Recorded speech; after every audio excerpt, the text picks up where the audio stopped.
Toda maternidade tem suas alegrias e sobressaltos, mas a mãe de criança negra tem desafios particulares. Um deles é o racismo que deságua nas diferenças sociais. A criança negra tem que aprender desde cedo a evitar confrontos, batidas policiais, balas perdidas, entre outros protocolos bem perversos de sobrevivência.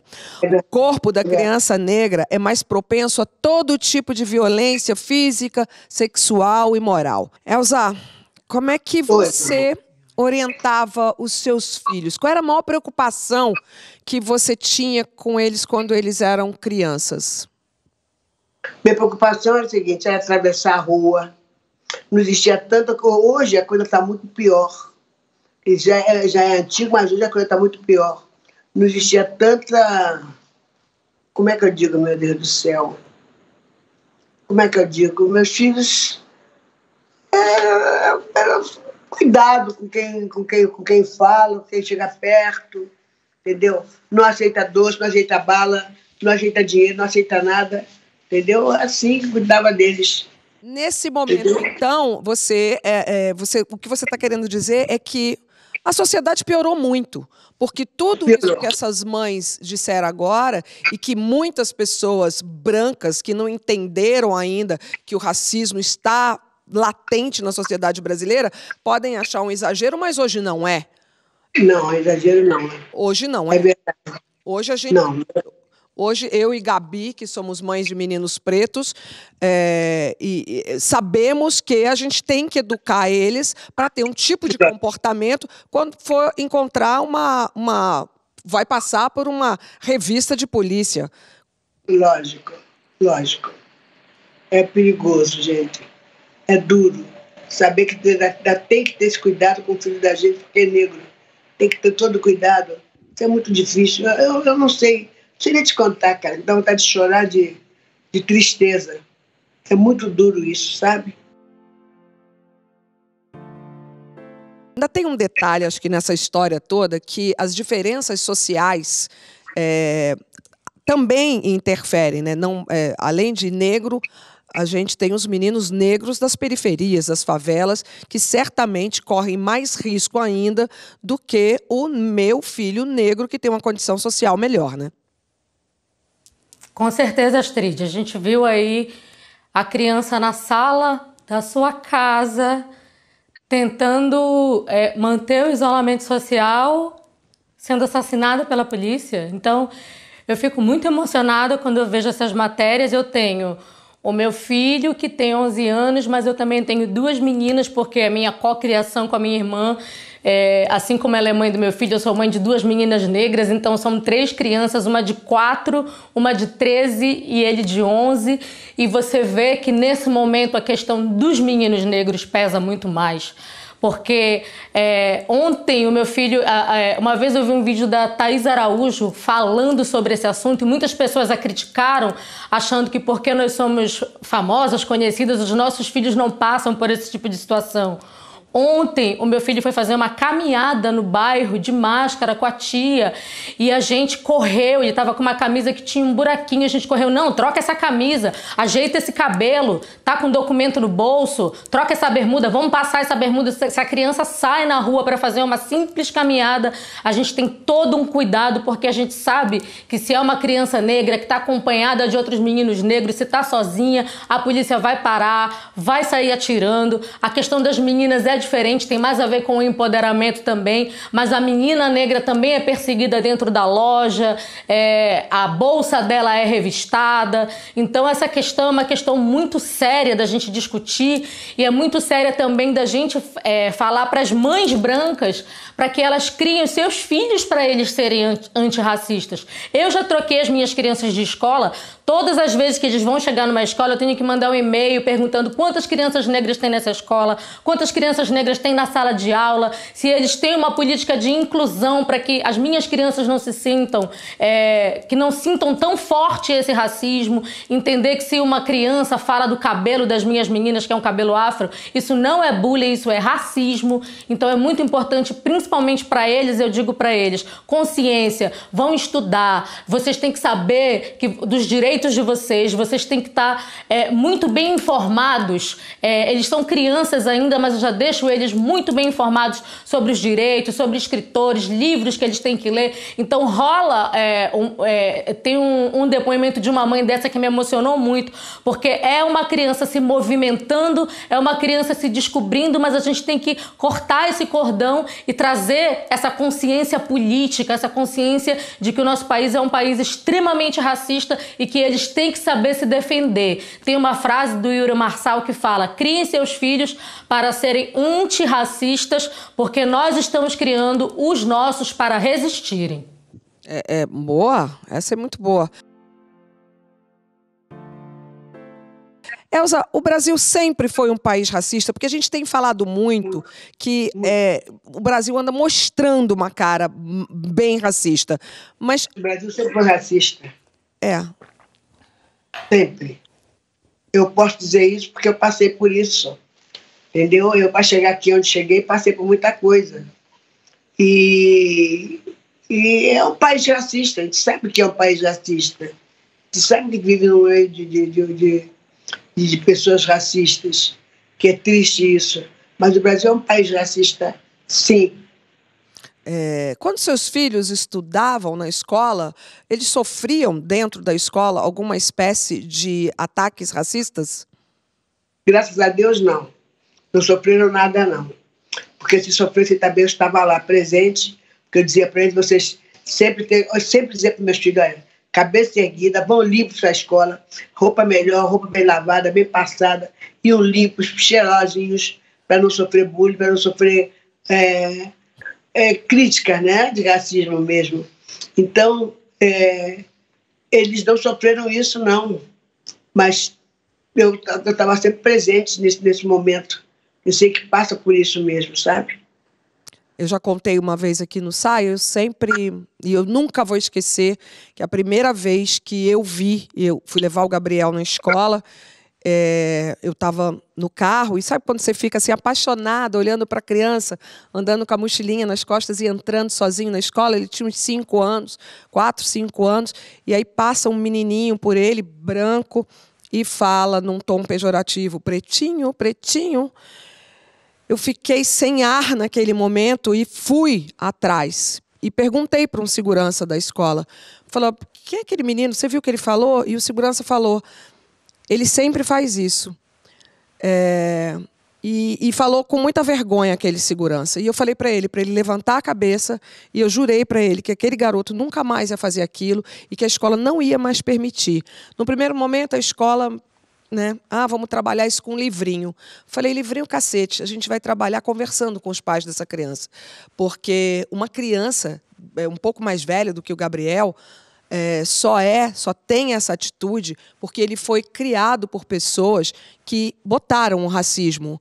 Está sendo criado por crianças que botaram na cabeça dele que um preto é diferente de um branco em algumas situações. Por isso eu acho super importante a fala da Gabi, e quero incluir a Mônica e a Pete nessa conversa, porque... sim, eu estou criando o meu filho para ser um preto empoderado. Ele vai para a escola tendo que ser mais cheiroso do que os outros, tendo que estar mais arrumado do que os outros. Ele vai ser ensinado a ter um comportamento diante da polícia mais respeitoso do que talvez os outros. Mas eu preciso que mães de crianças brancas eduquem os seus filhos para serem antirracistas, para que nenhuma mais criança apareça na frente de outro menino preto e fale pejorativamente: pretinho, pretinho. Porque você imaginar a dor de uma mãe, que um filho vai crescer, esse filho vai virar alvo, esse filho vira suspeito, cuidado com o seu movimento, não põe um capuz assim. Gente, a gente como branca, mãe de filho branco, por mais que a gente tente dimensionar isso, é impossível. Então, eu acho que eu, como branca, trazer esse questionamento da nossa origem, dos nossos privilégios, é questionar nossos privilégios e trazer conhecimento e informação para minha filha diariamente. Pete? Eu também acho. É isso, putz, é isso que a Mônica falou, a gente não tem como dimensionar. Agora, eu acho que eu tenho percebido muito isso também. Nós somos um exemplo muito grande, né? A educação que a gente dá importa e também as nossas ações em relação a isso no dia a dia, no sentido de sermos antirracistas de fato e reprimirmos qualquer tentativa ou qualquer coisa que a gente veja que seja preconceituosa e racista. Então, é muito sobre isso, sabe? E eu penso também em trazer a negritude para perto em espaços de poder, em espaços de igualdade, para que a minha filha entenda que isso é legítimo, isso é importante e é assim que deve ser, né? Acho que isso se dá em diversas esferas. Como a minha filha é muito pequena, a gente procura trabalhar isso de uma forma ainda bem lúdica, através de bonecas, por exemplo. Então, as bonecas pretas que ela tem estão em grau de igualdade das bonecas brancas em termos de roupa, em termos de calçado, você entende? É um pouco assim de trazer realmente a igualdade dentro do lúdico para que ela já cresça entendendo que é assim que tem que ser, que essa equidade precisa existir. Claro que eu estou falando da cabeça de uma criança muito pequena, né? Aí cada idade vai ter a sua lógica em lidar com isso. Eu acredito que na idade dela, essa função de trazer isso dessa forma, através dessas coisas mais didáticas, de livros também para a idade dela, de princesas negras. Eu sei que às vezes parece uma coisa pequena, mas não é. Sabe, quando ela vê uma princesa que não é loira de olho azul, ela entende que existem princesas negras no mundo, no universo. Super e que elas são tão legais quanto... Você entendeu? Então, eu acho que isso é o trabalho que a gente tem que fazer agora na idade dela, assim. Super importante. E que as bonecas pretas sejam as professoras da sala de aula, sejam a dentista, exatamente, a médica. Exatamente. E assim sendo. Se você pudesse ter uma conversa com a Elza, menina, que você, um conselho, assim, o que você falaria para ela? Eu diria para ela o seguinte: você é linda, você é maravilhosa, você vai em frente, não olhe para o espelho, não olhe a cor da sua pele, por favor, entendeu? Mas não olhe mesmo a cor da sua pele, porque eu não vejo diferença, eu vejo que o sangue é o mesmo, entendeu? Então isso me dá uma curiosidade, eu não sei discutir isso. Isso me faz muito mal, eu não sei falar disso. Então, sinceramente, não sei falar nisso, nem disso. Isso é muito ruim para mim. Entendeu? Tem que estar falando de branco, de preto, de preto, de branco. Para mim, todo ser humano é ser humano, tudo morre igual. Entendeu? Tudo está aí na quarentena, nessa pandemia, todo mundo morrendo, todo mundo fugindo. Não sei. Entendeu? Eu vejo ser humano, para mim, ser humano tudo é igual. Para a gente mas por que para outras pessoas não é, né? Mas acho que a gente está com a oportunidade de vislumbrar, acho que você e Gabi vai falar muito bem sobre isso, de vislumbrar um futuro com menos diferenças, com mais igualdade. A gente está vendo aí, sendo revelado, tantas histórias, né? Eu faço lá uma coisa lá no YouTube, Mulheres Admiráveis. Eu tenho contado tantas histórias de mulheres negras que eu fico chocada de como que não me ensinaram isso na escola. Por que passaram batido por Maria Firmina? Por que passaram batido por Teresa de Benguela? Né? E eu tenho essa esperança, mas eu preciso saber se a Gabi também tem. Tenho, e isso também é uma outra coisa muito importante de mostrar para as minhas crianças, tanto para o meu filho quanto para as meninas, que eles podem ocupar todos os espaços. Que bom que hoje, eu acho que também é importante a gente perceber que temos pequenas conquistas. É importante a gente comemorar, mesmo que a gente ainda tenha muita coisa para caminhar, porque a gente dá 3 passos para frente, depois volta 2. Aí dá 3 para frente, depois volta 1. Depois dá 4 para frente e volta 5. A gente fica sempre nesse vai e volta. Mas eu acredito que tem coisas para a gente comemorar. Hoje em dia a gente já vê a representatividade para crianças. A gente já vê que tem livros didáticos. Na escola, a Pete estava falando sobre princesas negras.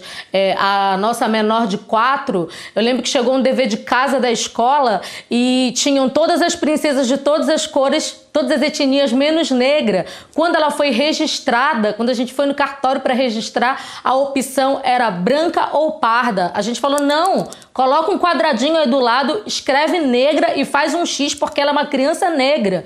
Então, essas pequenas coisas, esse racismo todo está na sutileza. Esse jeito de criar as crianças está na sutileza. Então, a gente chegar num lugar e olhar numa sala de aula, por exemplo, dos filhos de vocês, tem alguma criança negra? Só da gente perceber isso já faz com que a gente pense, caramba, não tem nenhuma criança negra na escola do meu filho, tem 500 crianças na escola do meu filho, tem 3 crianças negras, é porque a coisa está muito errada. Mas é importante a gente perceber para daí a gente ir fazendo essas pequenas mudanças, porque isso daí é uma parada que a gente tem que todo mundo se mobilizar. A gente sabe que é uma luta muito grande, mas eu acredito, eu sou utópica e eu acredito que a gente tem já pequenas conquistas para comemorar.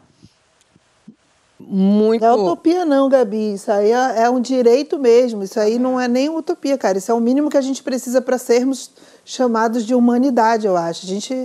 É isso aí, cara. De uma sociedade igualitária como não é o que a gente vê, é isso que eu quero dizer, mas eu quero continuar acreditando. Quero acreditar. Com certeza. Mas, você sabe, Gabi, que você falando, eu fiquei... Não, porque a gente tem, assim, eu tenho a sensação que a gente está avançando na discussão sobre o racismo. Aí você fala, a gente está avançando, a gente dá um passo, dá 3. Dá 3 passos, dá 1 de volta, porque é assim que caminha mesmo todas as lutas. Mas a discussão está aumentando, mas você não vê isso na prática, é isso? Eu vejo isso na prática. Cara, Mônica, para mim, isso realmente vai ser uma prática quando a gente não precisar mais estar discutindo esse assunto. Então, eu acho que isso traz uma dimensão de quanto que isso está longe. É verdade. Mas isso não significa que a gente não veja que existem avanços. Se a gente for falar, por exemplo, do movimento Vidas Negras Importam, a gente viu ali aquela mobilização, mas 2 semanas depois esvaziou. Cadê os Vidas Negras Importam? Desapareceram. E a gente teve no Brasil casos que eram para ter mobilizado a galera, para a galera estar na rua tocando fogo em tudo. Quando a gente fala tocando fogo nos racistas, gente, não é fazer uma fogueira e queimar as pessoas. É a gente protestar contra o que está acontecendo, mas para que tenha uma continuidade, sabe? Eu quero ver as escolas, eu quero essa igualdade que a Negra ali falou no primeiro bloco, eu quero na escola do meu filho ver outras crianças negras, eu quero ver cada vez mais crianças negras vendo essa representatividade, vendo esses lugares de poder, e pra gente próxima pauta, vamos falar de outro assunto, não precisar mais falar desse. Então eu acho que a gente ainda tá longe, mas isso não significa que a gente também não perceba que é uma luta sutil, isso ainda vai levar um tempo, mas a discussão, eu acho que a gente ainda precisa aprofundar mais, a gente precisa de continuidade nessa discussão, porque sempre acontece um esvaziamento dessa discussão, e não pode esvaziar, porque esse assunto é urgente. Né? Uma ocupação de Instagram não pode durar um mês, uma ocupação do Instagram tem que ser para sempre, dividir. É uma questão até matemática, a gente tem 56% da população brasileira formada por negros. A Gabi falou da sala de aula do meu filho, da escola do meu filho. São 500 alunos para 3 negros na escola. Só vai diminuindo, não vai entrando. Então, na hora que a gente perceber que esse número foi aumentando, na hora que a gente entrar num restaurante bacana, tiver mais negros sentados do que servindo, aí a gente vai entender que essa luta de hoje, Vidas Negras Importam, valeu a pena. Tá tendo resultado, né? Valeu a pena.